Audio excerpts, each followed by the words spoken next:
voulais vous parler d'un sujet différent, enfin différent, non, je viens vous parler des écrans, mais d'un public cible qui sont les enfants à haut potentiel, parce que c'est un public que j'ai beaucoup dans mes consultations en fait. Donc j'accompagne beaucoup d'enfants qui sont dits à haut potentiel. Alors après, c'est une étiquette et en soi, je suis pas fan des étiquettes. Mais parfois, quand j'ai des petits loulous qui arrivent et qui sont vraiment dans des grandes détresses émotionnelles, voilà, c'est un sens pour moi de faire un pré-diagnostic et puis de proposer par la suite aux parents d'accompagner ces enfants-là chez des psychologues ou des thérapeutes qui sont vraiment spécialisés dans le domaine. Et donc voilà, en fin de compte, moi j'ai beaucoup d'enfants très sensibles qui arrivent à mon bureau et beaucoup d'enfants qui cogitent aussi beaucoup sur le sens de la vie, tout ça. Et en fin de compte, voilà, je me suis spécialisée aussi dans le diagnostic des enfants à haut potentiel, donc les enfants surdoués, c'est un autre mot, précoce ou les petits zèbres. Et voilà, donc moi ce que je fais dans mon quotidien, c'est juste les observer, les écouter, puis dire aux parents, ben voilà, peut-être qu'il y aurait moyen de creuser ça un petit peu, puis je donne les coordonnées d'une ou l'autre personne qui peut les soutenir par la suite. Mais du coup, j'ai pu observer pas mal de choses et puis comprendre pas mal de choses aussi, notamment par rapport aux liens tout particuliers qu'ils ont avec les écrans. Et c'est ça que j'avais envie de partager avec vous aujourd'hui. Alors, je me suis fait tout un petit truc à vous raconter. Voilà, donc ce que je raconte ici, c'est vraiment spécifique pour ce public-là. Il y a moyen de l'extrapoler probablement à d'autres enfants qui ne sont pas diagnostiqués HP. Ce sera à vous de sentir en tant que parent si ça vous parle ou pas de ce que je vais vous dire. Voilà, alors un enfant à haut potentiel, c'est quoi? Alors j'essaie de le décrire juste en quelques mots, ça pourrait prendre des heures et des heures, donc je vais faire vraiment condenser. C'est un enfant qui a un mode de pensée différent de la norme, et une des caractéristiques principales, c'est qu'il a une pensée en arborescence, et non pas une pensée linéaire. Donc une pensée en arborescence, ça veut dire qu'un sujet va le faire vraiment plonger dans un... S'il pense à un truc, il va vraiment pouvoir laisser sa pensée filer dans une direction et en même temps aller dans une autre direction, en même temps lancer une autre pensée dans une autre branche de l'arbre et vraiment avoir une pensée multiple. Tandis qu'un enfant qui n'est pas un enfant au potentiel, souvent c'est un petit pas après l'autre. C'est vraiment un enfant qui marche sur un petit chemin, un petit pas après un autre petit pas. Et donc chaque chose est intégrée au moment où on pose le pied devant, quoi. On avance au fur et à mesure. Un enfant au potentiel, c'est tout en même temps. Donc, c'est ça qui est spécifique vraiment pour ces petits choux-là. Une autre caractéristique, c'est qu'ils ont une grande curiosité vraiment pour tout ce qui les entoure. Et ça, on le voit vraiment quand ils sont tout petits bébés. Il y a vraiment moyen de repérer ce type de mode de fonctionnement-là quand ils sont tout petits. Ce sont des enfants, quand ils sont des bébés, qu'ils ont 3, 4, 5 mois, ils observent avec une attention impressionnante, vraiment tout ce qui les entoure. Et puis, ils sont vraiment en interaction avec les parents, ils les regardent. Et puis, il y a comme des petits points d'interrogation partout autour de leurs yeux. Enfin, c'est vraiment très beau et très particulier aussi. Et ils ont une grande sensibilité, vraiment une hypersensibilité. Souvent, quand une porte claque dans la chambre de l'enfant, il sursaute et puis commence à pleurer, par exemple. Donc, vraiment une très grande sensibilité au niveau corporel et puis émotionnel aussi. Ce sont des enfants qui supportent pas, par exemple, les étiquettes de vêtements ou que les chaussettes soient mises dans le mauvais sens ou qui ont le pantalon qui gratte à coup sûr et qui deviennent dingues parce que l'étiquette du pantalon a une petite partie en plastique là et qu'il faudrait vraiment la couper avant d'aller à l'école, sinon la journée est complètement foutue, quoi. Voilà, c'est ce type de petits loups-là. Et donc, ils ont une manière d'être en lien avec le monde, avec soi-même et avec les autres vraiment très spécifique. Et c'est cette manière d'être en lien avec tout ce qui les entoure qui va créer une intelligence plus grande que la moyenne. Donc c'est vraiment tout ça. C'est le fait qu'ils soient en mouvement permanent vraiment et en exploration et en analyse et que c'est leur curiosité qui va faire qu'ils développent un quotient intellectuel plus élevé que la moyenne. Alors un quotient intellectuel plus élevé que la moyenne, si on suit les courbes de Gauss, des quotients intellectuels, il y a plein d'échelles, mais enfin voilà, je vous fais à la grosse louche, c'est un quotient intellectuel de 100, ça c'est la moyenne. Et au-delà de 125 ou 130, selon les échelles, où on considère qu'un enfant est à haut potentiel. Le max, c'est 160. Voilà. Donc, on peut être à haut potentiel ou à très haut potentiel. Voilà.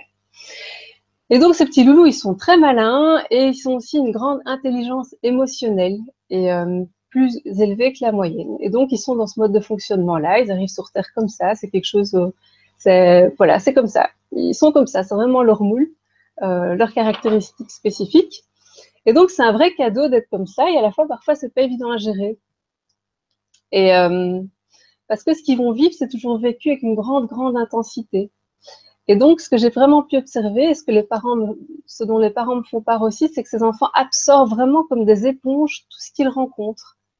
Et moi, j'ai pu observer qu'ils absorbent vraiment les émotions des autres comme étant leurs émotions. Par exemple, s'ils ont une maman qui est un petit peu, voilà, pas en forme pour le moment, voilà, février, là, 2017, c'était un peu galère, et puis mars démarre et ça n'a pas l'air d'être bien mieux. Et donc, elle est un peu dépitée, et, déconfite. Cet enfant va vraiment comme absorber cette émotion-là et se l'approprier. Et donc, lui-même va se sentir tout triste et tout dépité sans savoir pourquoi. Ça, c'est vraiment quelque chose que j'ai pu observer. Si à l'école, le prof est très tendu et très nerveux envers lui, qu'il lui fait des remarques en permanence, cet enfant va devenir très nerveux aussi. Et donc, quelque part, acter ce que le prof lui reproche. Donc, si le prof vit à l'intérieur, oh, punaise, il me pompe ce gamin, il me sort par tous les trous, j'en peux plus, il m'énerve, l'enfant va devenir exactement comme le prof le vit ou le décrit. Donc, du coup, c'est vraiment un cercle vicieux qui se met en place. Et ça, c'est à cause de leur grande, grande sensibilité. Et puis, ce qu'ils vont faire aussi, c'est vraiment absorber au niveau intellectuel les informations qu'ils vont piocher à gauche et à droite. Donc, pareil, s'ils ont vu une émission, par exemple, super intéressante sur, je sais pas, c'est pas sorcier, sur les planètes, ils absorbent tout, quoi. Donc, vraiment, ils retiennent le nom des planètes, la dimension, l'état gazeux, le nom des planètes, les ellipses. Enfin, moi, je ne m'y connais pas dans les planètes, je sais pas pourquoi je vous ai pris cet exemple-là, mais ils retiennent vraiment tout, ils absorbent ça. Et puis alors, il y a le petit vélo dans la tête qui se met en place et hop, toutes les questions se mettent en place et clac, clac, clac, clac, clac, les questions viennent vraiment les unes après les autres. Et le cerveau s'arrête plus de penser. Et donc, pendant tout un temps, ils peuvent être branchés planète et plus parler que de ça. Et clac, clac, clac, clac. Donc, ils absorbent toutes les infos. Et puis alors, une caractéristique vraiment importante aussi, c'est qu'ils vont se poser des questions existentielles depuis leur plus jeune âge. Et ils vont avoir conscience de choses dont la plupart des enfants n'ont pas conscience. Par exemple, un enfant de 2 ans, 3 ans peut vraiment avoir conscience d'exister en tant qu'individu. Et donc, qu'un jour, il cessera de vivre. Et donc, un jour, il sera mort. Et vraiment avoir comme des angoisses comme ça, existentielles profondes, qu'il a du mal à exprimer ou qu'il va parvenir à exprimer. Et pour peu qu'il parvienne à exprimer ça, les réponses de ses parents ne vont pas forcément l'apaiser, parce qu'on va lui dire mais non, tu es petit, tu ne vas pas mourir. Et lui, il est là, il sent que le truc arrivera quand même un jour. Et voilà, donc très sensible avec des questions existentielles et pas de réponse qui arrive. Donc voilà un petit peu le topo de ces enfants-là. Et ce que j'ai pu observer, puis j'ai eu pas mal de retours aussi de parents qui ont des enfants qui sont fans d'écran. Voilà, j'ai eu pas mal de petits patients les derniers mois, enfin il y a quelques mois, là, en été 2016. Et j'ai eu comme ça toute une masse de parents qui arrivaient à mon bureau avec cette même problématique de mon enfant est à haut potentiel et complètement collé à l'écran. On ne sait pas le décoller. C'est-à-dire qu'il rentre de la maison, le premier truc qu'il fait, c'est paf, vraiment se connecter à l'écran, que ce soit à la télé, que ce soit à des jeux ou que ce soit sur la tablette. Et puis, j'ai réalisé un truc et je voulais vous en faire part aujourd'hui. J'ai fait un petit bricolage. Voilà, donc l'enfant à haut potentiel est comme un aimant et donc va attirer à lui toute une série de choses. Et hop, regardez. Donc, quand sa maman est super triste, ce qui va se passer, c'est que l'émotion de la maman va vraiment être absorbée par l'enfant et hop, comme lui coller à lui. Donc, il va être vraiment en lien avec l'émotion de la maman et ça va vraiment lui coller. Donc, il a beau se débattre avec ce truc, ça reste vraiment collé sur lui. Pareil avec ce que j'expliquais tout à l'heure sur les informations sur les planètes super intéressantes, paf, ça reste vraiment en lien en lui.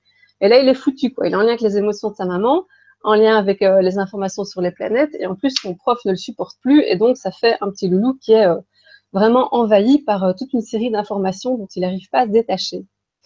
Et puis, il arrive à la maison, et le premier truc qu'il veut faire, c'est vraiment mettre l'écran.